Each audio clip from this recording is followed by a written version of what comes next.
Ketika Tuhan melihat bahwa Musa menyimpang untuk memeriksa kejadian itu, maka berserulah Tuhan dari tengah-tengah semak duri itu kepadanya, "Musa, Musa."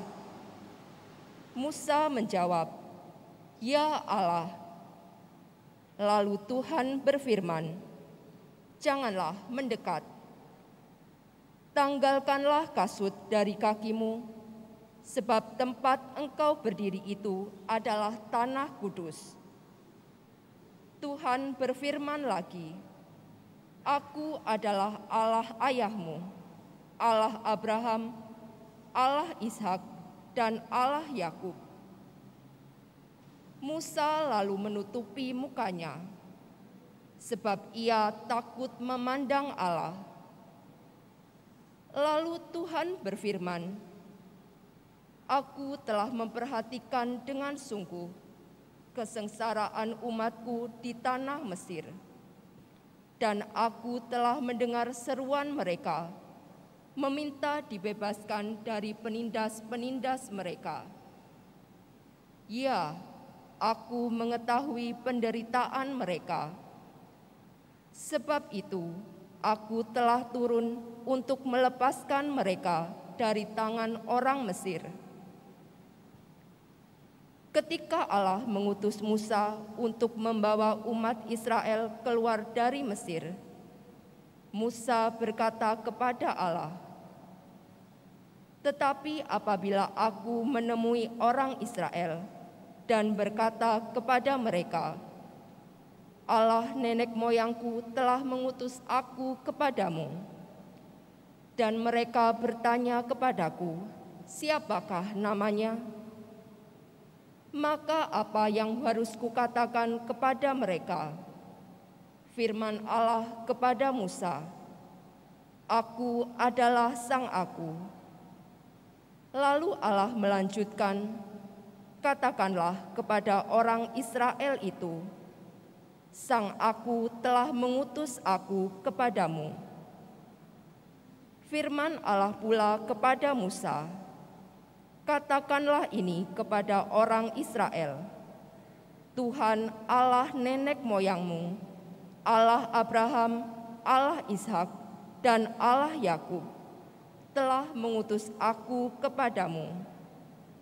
Itulah namaku untuk selama-lamanya, dan demikianlah aku harus disebut turun-temurun." Demikianlah sabda Tuhan.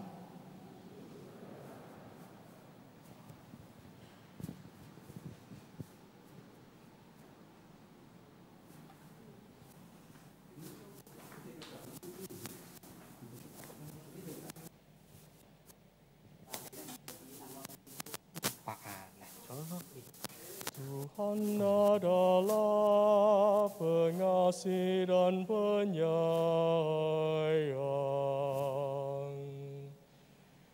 Tuhan adalah pengasih dan penyayang. Pujilah Tuhan, hai jiwaku. Pujilah namanya yang kudus, hai segenap batinku. Pujilah Tuhan, hai jiwaku. Janganlah lupakan segala kebaikannya. Tuhan adalah pengasih dan penyayang. Dialah yang mengampuni segala kesalahanmu dan menyembuhkan segala penyakitmu. Dialah yang menebus hidupmu dari liang kubur dan memahkotai engkau dengan kasih setia dan rahmat.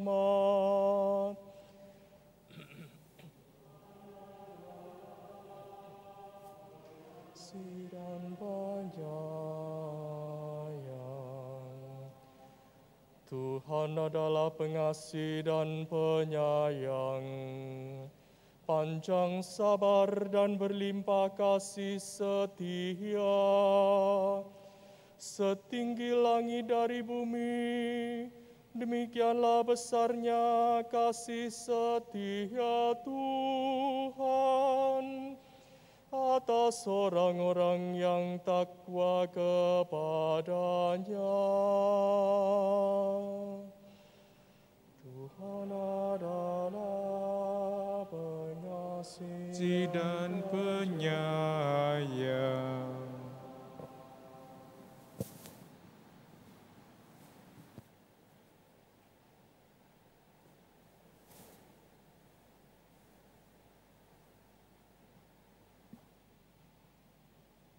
Bacaan dari surat pertama Rasul Paulus kepada jemaat di Korintus.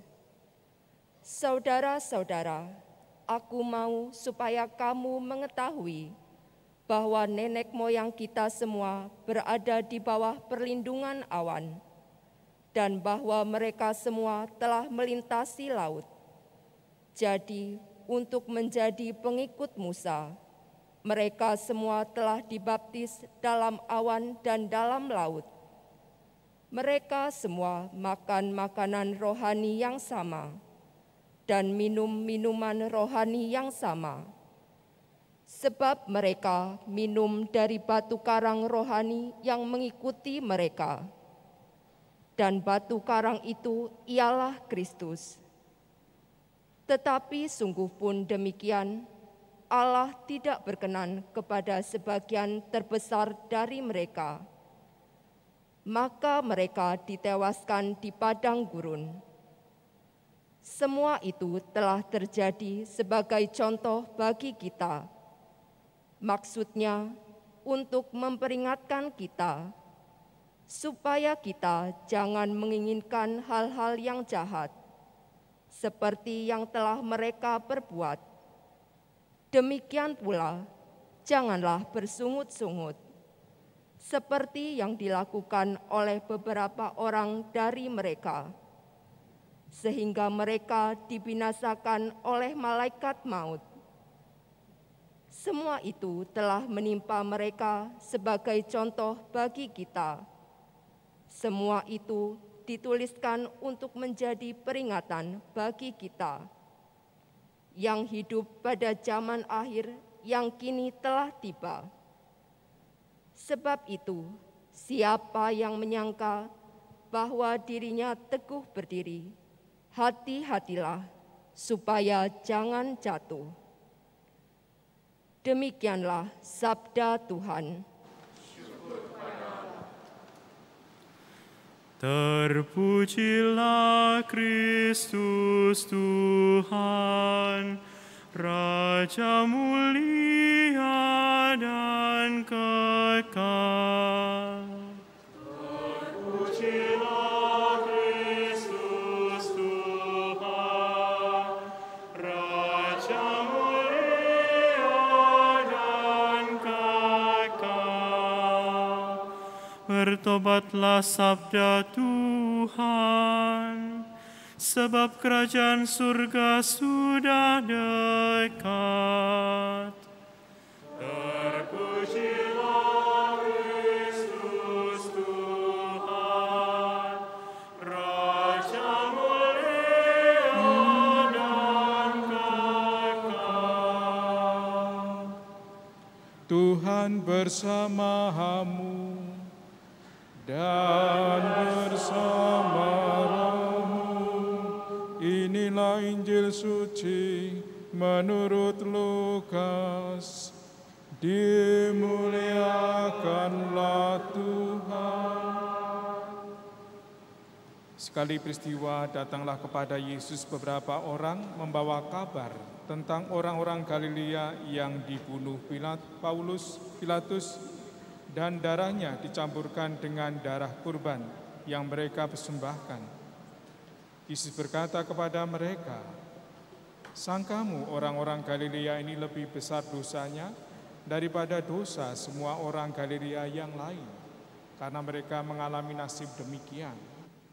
Tidak, kataku kepadamu. Tetapi jika kamu tidak bertobat, kamu semua akan binasa dengan cara demikian. Atau sangkamu, ke-18 orang yang mati ditimpa menara dekat Siloam lebih besar kesalahannya daripada semua orang lain yang diam di Yerusalem? Tidak, kataku kepadamu. Tetapi jika kamu tidak bertobat, kamu semua akan binasa dengan cara demikian. Kemudian Yesus menyampaikan perumpamaan ini. Seorang mempunyai pohon ara yang ditanam di kebun anggurnya, dan ia datang untuk mencari buah pada pohon itu, tetapi ia tidak menemukannya. Lalu ia berkata kepada pengurus kebun anggur itu, "Lihatlah, sudah 3 tahun aku datang mencari buah pada pohon ara ini, namun tidak pernah menemukannya. Tebanglah pohon ini. Untuk apa dia hidup di tanah ini dengan sia-sia?" Pengurus kebun itu menjawab, "Tuan, biarlah dia tumbuh selama setahun ini lagi. Aku akan mencangkul tanah sekelilingnya dan memberi pupuk kepadanya. Mungkin tahun depan ia berbuah. Jika tidak, tebanglah dia." Demikianlah sabda Tuhan.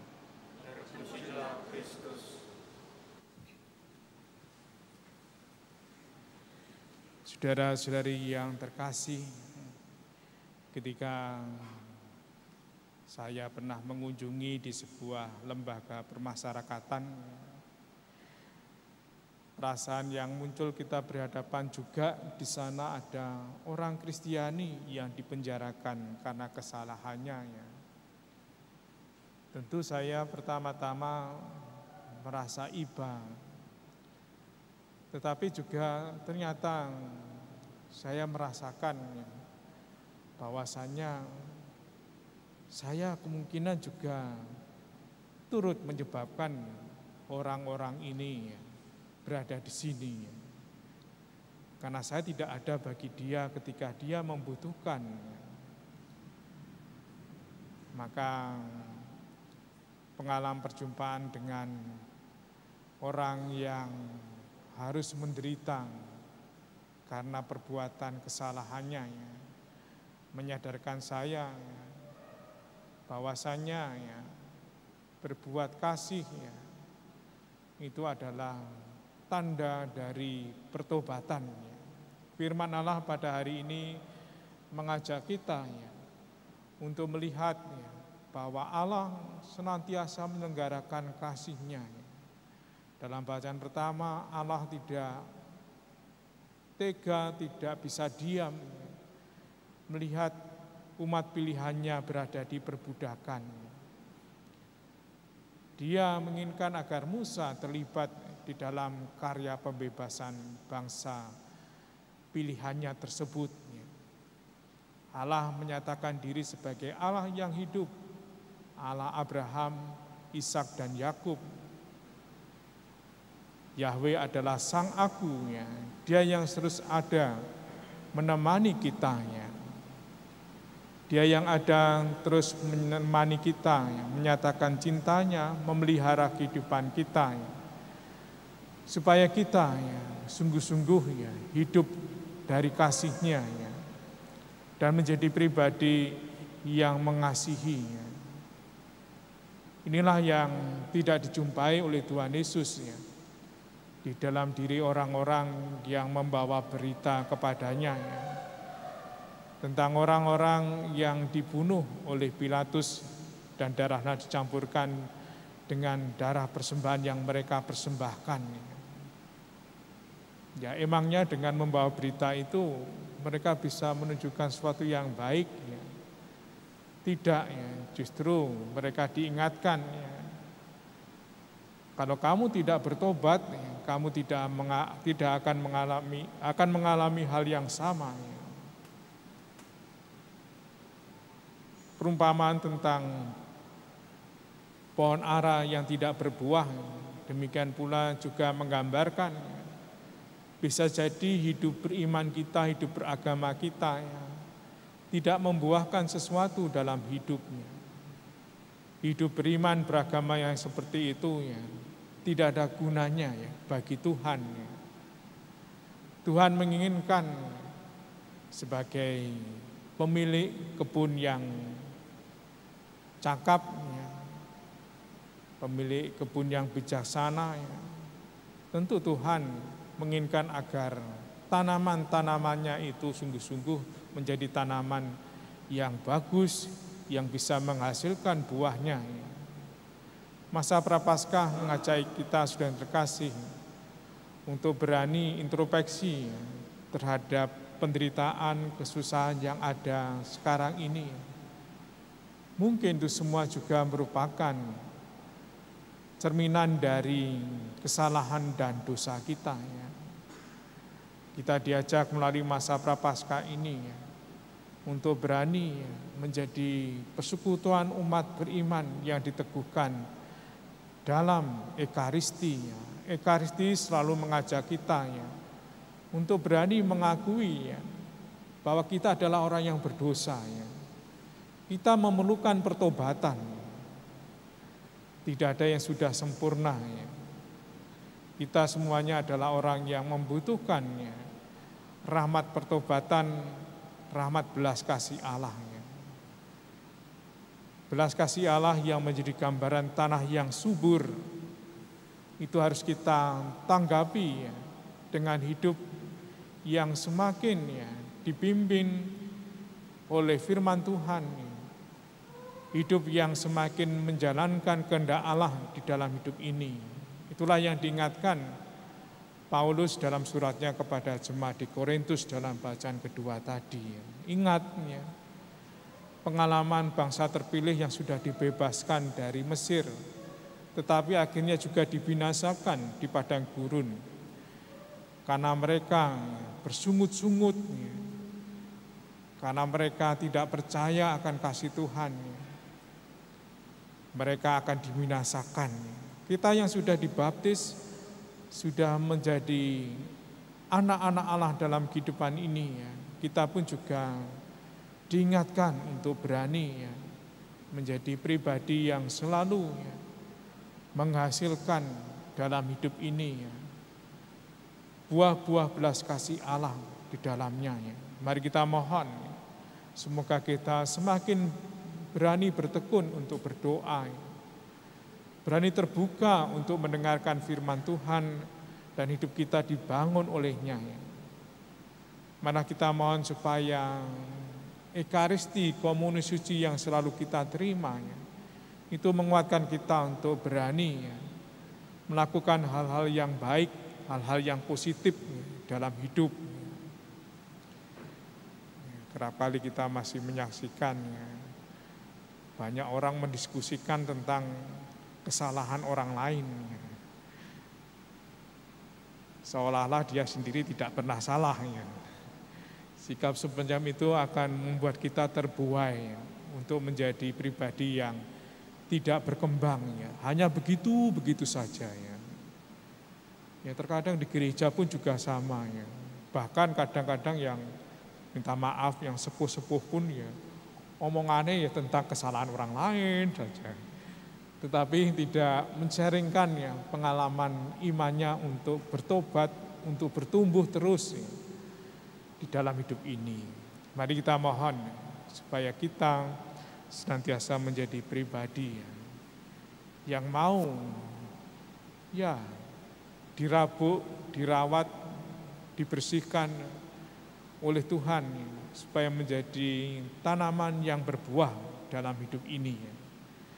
Sehingga semakin banyak kabar baik yang kita boleh dengarkan, kita wartakan. Saya bersyukur sekarang saya menikmati hal yang baru, yang baik di lingkungan.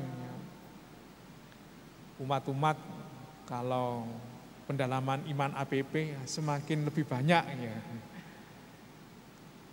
karena ada pengalaman cerita umat Katolik itu di lingkungan kalau doa rosario itu banyak. Tetapi ketika sharing APP, pendalaman iman bulan kitab suci, itu sing datang sedikit. Nah itu Wong Katolik iki isone mung njaluk, tidak berani weweh memberi. Ya. Mari kita mohon supaya hidup kita menjadi tanda dari Allah yang Maha Kasih dalam hidup ini. Tuhan menyertai kita.